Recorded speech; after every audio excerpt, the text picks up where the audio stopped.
Hindistanlı bloger və siyasətçilər ölkə vətəndaşlarını Azərbaycana səfər etməməyə çağırırlar. Bununla bağlı onlar X sosial şəbəkəsi vasitəsilə Boykot Azərbaycan kampaniyası başladıblar. Buna səbəbsə Hindistanın Pakistana hücumu ilə bağlı Azərbaycanın İslamabada dəstək nümayiş etdirməsidir. Son illər bütün dünyada baş verən müharibələr, siyasi qalmaqallar, intriqalar təbii ki, turizm marşrutlarına çox ciddi zərbə vurur.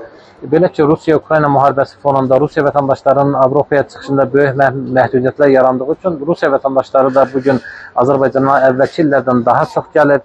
Eyni zamanda yaxın şərqdə baş verən hadisələr, bu da Azərbaycana gələn turist sayında müəyyən qədər çətinliklər yaradır.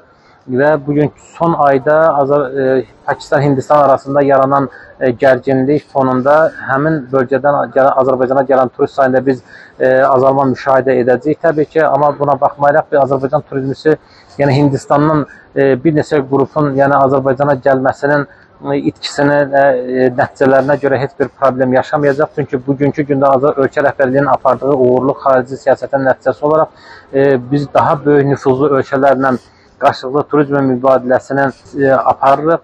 Hesab edirəm ki, Çin kimi böyük bir dövlətdən Azərbaycana gələn turist sayı Hindistan kimi az bir qruplar şəklində Azərbaycana gəlməyəcək turisti daha çox kompensasiya eləyəcək. Bu xüsusda mən hesab edirəm ki, bugünkü gündə Hindistandan hər hansı bir siyasi motivlər nəticəsində Hindistandan Azərbaycana gəlməyəcək turist üçün Azərbaycan turizmisində heç bir dəyişiklik rol oynamayacaq, heç bir çətinlik olmayacaq. Qeyd edək ki, son bir ildə Hindistandan gələn turistlərin sayı 2,1 dəfə artıb. Bu göstəriciyə görə Hindistan, Rusiya və Türkiyədən sonra Azərbaycana ən çox turist göndərən ölkədir. Belə ki, Azərbaycana gələn turistlərin təqribən 10% Hindistanlılar olub. Elçin Xuşalı, Qafqaz TV üçün.